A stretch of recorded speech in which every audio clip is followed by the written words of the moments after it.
We're home.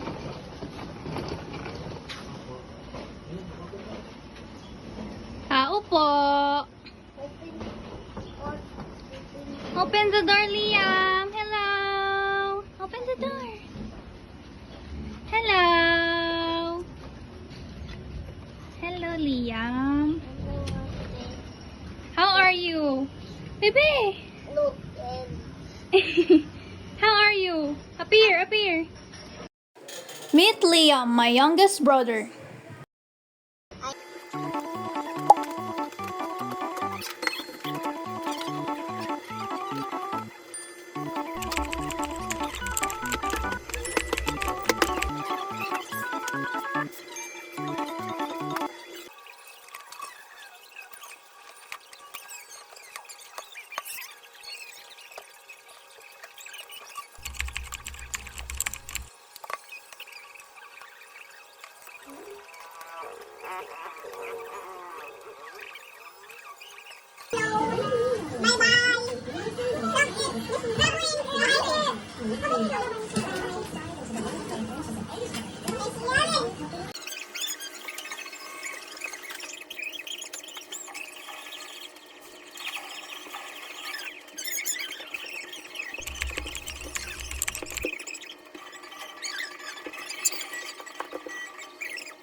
hello, my name is Liam. Today, gonna Toothbrush. Come on, let's go.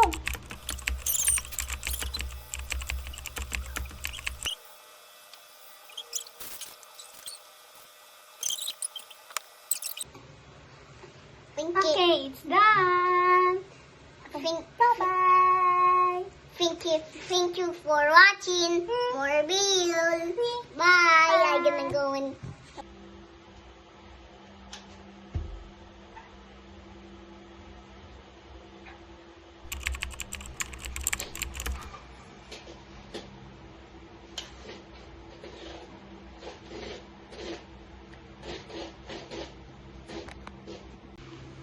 Hi guys! So, ngayon matutulog na kami ni Liam and usually is tumatabi talaga siya sa akin pag andito ako sa bahay. Here's your meal today. Say bye-bye. Good night. bye-bye. Good night. That's for the day 1 of my vlog. Thank you.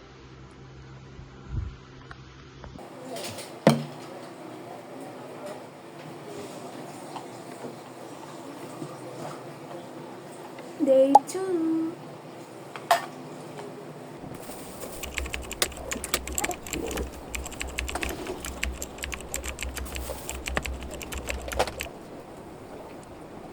Okay, I'm scared. I'll be off. Someone's scared.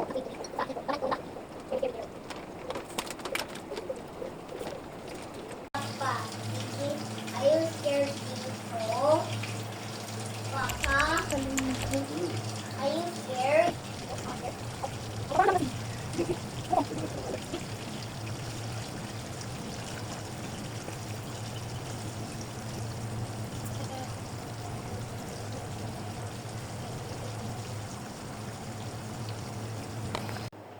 Hello, so ngayon is malilig ako ng Ate. Liam.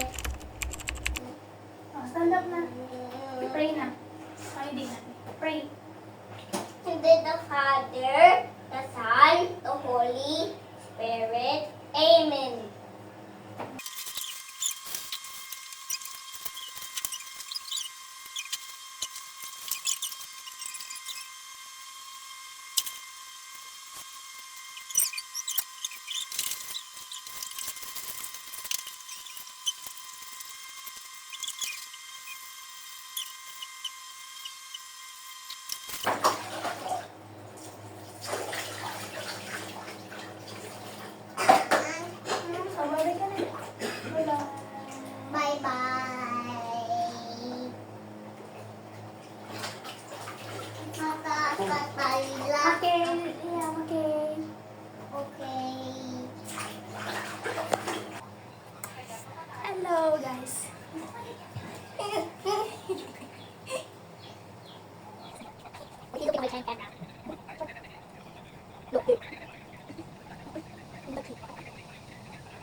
camera's okay. Liam. No, no. So, bye-bye na. Bye-bye. Bye-bye. Hello guys! Kakain kami ni Liam na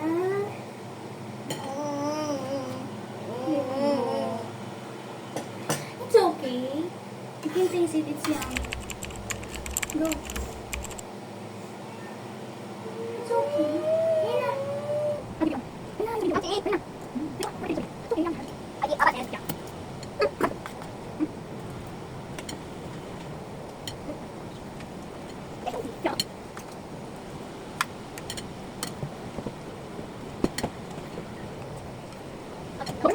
Bye-bye. Oh, not on. Inuman na si Liam ng vitamins.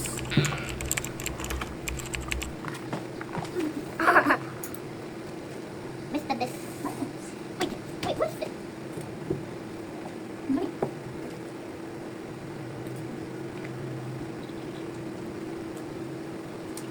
Oh, bye-bye na.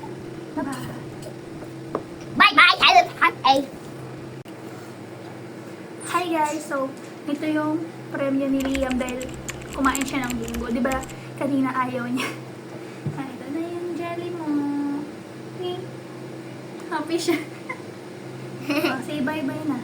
Bye-bye. Bye. Bye. See you tomorrow. Hey guys, so ngayon is magsasalang ako ng labahin namin na pang itaas na decolor. Hello.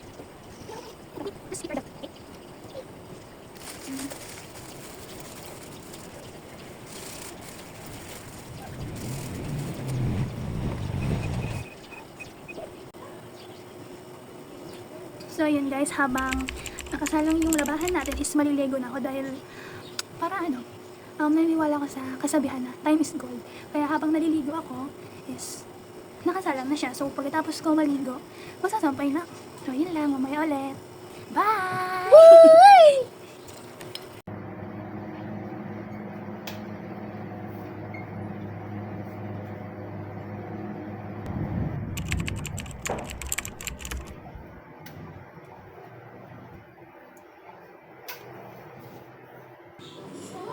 So, yun. Tapos na ako maligo. And, tapos na rin yung sinalang ko na labahan. And ngayon, magsasampay na tayo.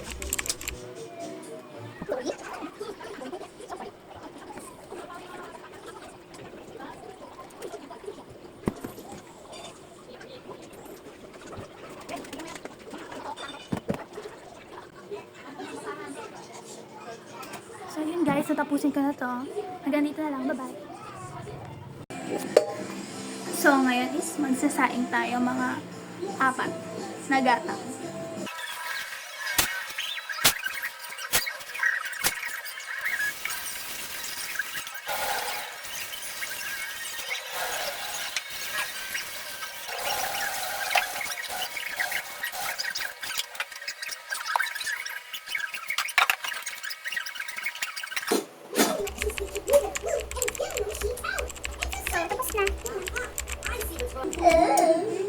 So yun guys, magpiprito naman tayo ng Gigi.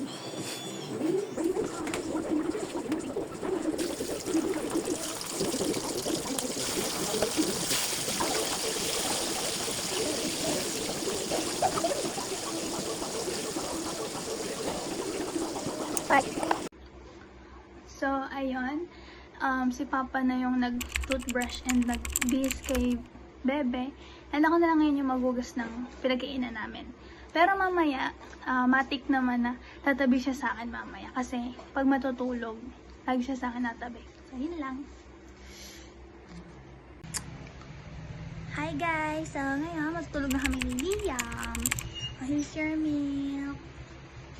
Say good night and bye-bye na.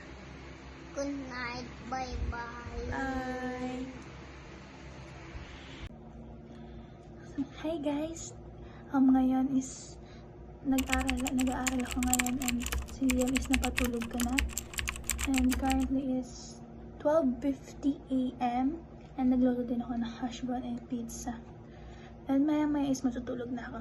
See you sa next vlog natin. Bye! So, yun guys, magsasalang na naman tayo ng labahan, which is ang aming mga pantalon. Kahit umuulan, kailangan ko magsalang kasi wala akong susuotin. So, ayan. Mamaya ulit kung magsasampay ako. Bye! Hi guys! So, ngayon is maliligo na kami ni Si William. Okay, say bye-bye na. Bye-bye. Bye-bye. Hey guys! So, ngayon is naliligo na kami ni Yum. Liam. Shampoo na siya. Shampoo na. So, mamaya is tatapusin ko lang siya paliguan and mag-base na kami. Bye-bye! Bye-bye na! Bye-bye. Hi! Bye. So, yan, tapos na si Liam maligo. And, magsasalang na ako ng aming labahan. Mamaya. Shampoo. Shampoo.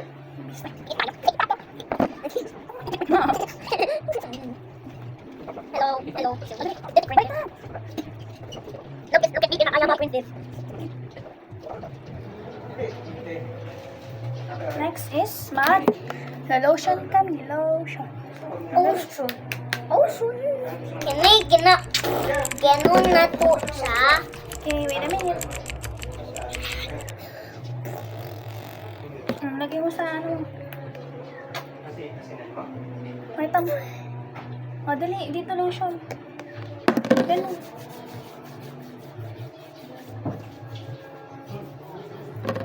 Very good.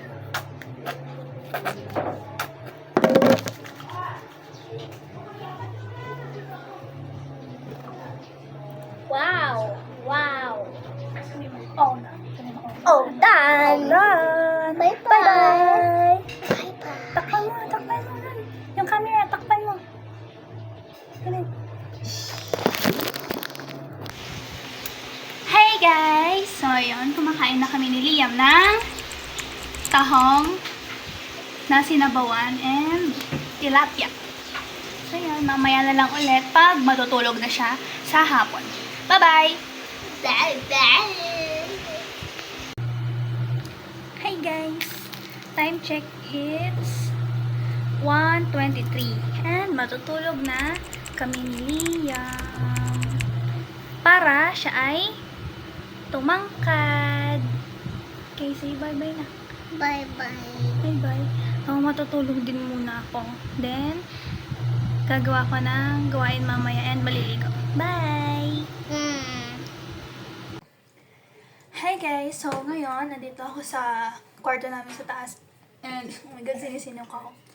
And, nagawa ko ng backlogs namin. Kasi, final week na namin. And, anong meaning ng finals week is Hell Week. So, yun, gagawa na ako. Bye! So, ayun guys, nandito ako ngayon sa pinagbibili ako ng paninda ko kasi pagpapasokan na naman, so harapan na naman ako ng mga kaklase ko ng paninda. Yun lang.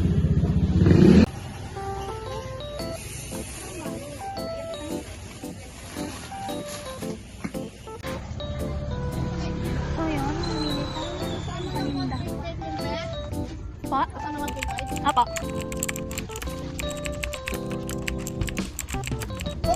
Papa ko. Pero magkano po yung ganun nyo? Yung wala? Cheese?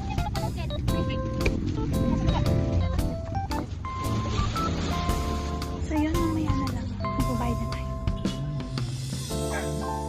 So yun guys, nakabili na ako ng aking mga paninda. And mamaya is, i-ready ko siya sa aking maleta kasi doon ko siya lagi nilalagay. So,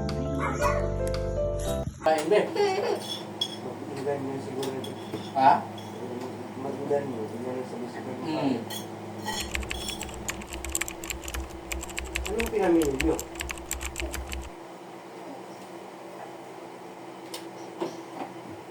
Hindi nabibilas na. hey guys! So ngayon, samahan nyo ako na i-impake yung mga pinabili ko na paninda and yung mga gamit ko na dadalhin sa dorm. Samahan nyo. Lagay natin kayo dito. Dito muna kayo sa baba.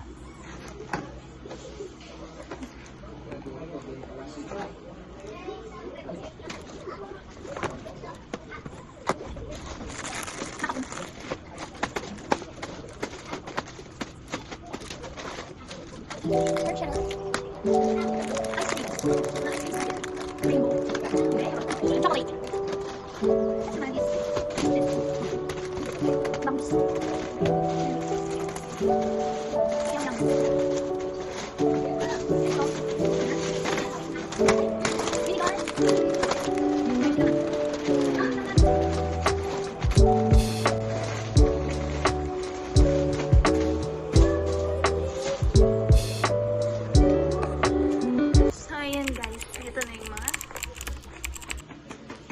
ready to go. So, yun lang. Bye. Hey guys! So, ngayon is, anong nagawa ni Liam? What's that? It's a plant versus zombie. Pakita mo, pakita mo. It's a plant versus zombie. So, ayan guys. Bago kami matulog, papalaro ko muna siya saglit para masatisfy yung gusto niya. So, ayan. That's all for the day 3 and see you sa next day. Bye! Bye. Bye! Bye muna! Bye muna! Bye. Love. So, hi guys, good morning. Kakagising ko lang and na-late ako ng gising actually. So, mga 10:30 na. And ngayon, magsasalang ako ng last na lalabhan ko ngayon bago ko bumalik ng dorm, which is yung mga damit ni Bebe. So, tara.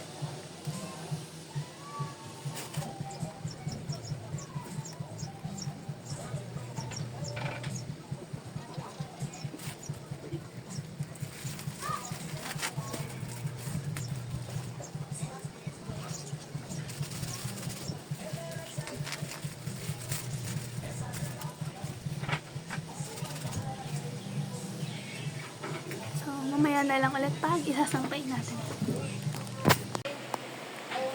Habang nakasalang yung labahan natin, is kakain muna tayo ng almusal. And mamaya ay ako magluluto ng uulamin namin, which is ang barbecue. Tapos, gagawa din ako ng tuna pie. So, mamaya ulit. Ngayon is, nakapag-marinate na ako ng barbecue. And the air fryer na natin siya. Tapos, yung kapatid ko na lang yung nagpaligo kay Bebe. Kasi, marami din akong gagawin. And ito rin yung gagawin ko, which is gagawa ko na tuna pie. So, mamaya na lang ulit. Kuya, tama na. Yan, nakakain na sila ng tanghalian. And nakaluto na ako ng barbecue. Nakaluto na ako barbecue. And nakagawa na akong tuna pie. Ilalagay ito sa ref. Kaya nilagay Ano ko siya. barbecue? Ano? Kaya nilagyan ko siya ng plastic. And ito namang sinalang ko kaninang damit ni Bebe. Tapos na siya. Ready na siya ng isampay. Yan, nakapagsampay na ako ng mga damit ni Bebe. Papahanda. Ang gagawin ko na lang is maliligo at kakain na. Dahil mamaya is darating na yung sundo ko. Bye! Hey guys, so andyan na yung sundo ko papuntang Indang. And ito si Liam ay tulog na siya. Napatulog na siya ni Papa. And aalis na ako dahil may pasok kami ng Monday to Wednesday. So yun lang, ganito na lang.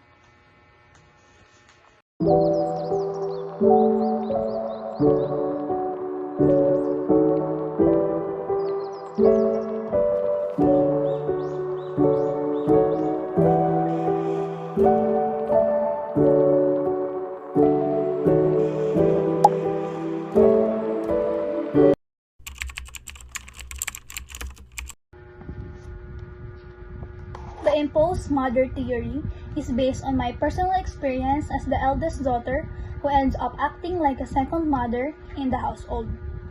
Not because I chose to, but because the situation demanded it. Sa araw-araw na ginagawa ko, tulad ng paglalaba, pagpapakain at pagpaligo kay Liam, paghuhugas ng pinggan, pagluluto, pag-aaral at pagbili ng paninda para sa maliit kong negosyo, unti-unti akong napunta sa role na parang nanay kahit isa lamang akong ate. Tinawag ko itong impose dahil hindi ito kusang loob o formal na responsibilidad, kundi isang tungkulin na ibigay sa akin dahil nakikita ko ang parents ko na napapagod na sa kakatrabaho. Kaya bilang panganay, ako na ang kusang gumagalaw. Ang theory na ito ay konektado sa ilang konsepto ng social psychology tulad ng role theory, na kung saan ginagampanan natin ang mga expected roles natin sa pamilya at sa lipunan. Next is prosocial behavior at altruism dahil ginagawa ko ito ng walang kapalit at mula sa pagmamahal. Next is social identity theory na kung saan naapektuhan ang pagkakakilanlan ko base sa papel ko sa pamilya. At ang pinakahuli ay ang Filipino values tulad ng pakikiramdam at pakikipagkapwa na nagtutulak sa akin na kumilos agad dahil alam kong kailangan. Kaya ang postmodern theory ay hindi lang tungkol sa gawaing bahay, kundi sa pagmamahal, pressure, sakripisyong tahimik naming dinadala, at isa rin itong paalala na personal din itong mahalaga dahil natutuwa kong maging independent at responsable. Pero to be honest, minsan nakakapagod. parang nakalimutan mo may sarili kang pangangailangan. Socially, mahalaga ito dahil maraming kabataan, lalo na ang mga babae, na dumaranas ng parentification, yung maagang tumatayong magulang sa murang edad.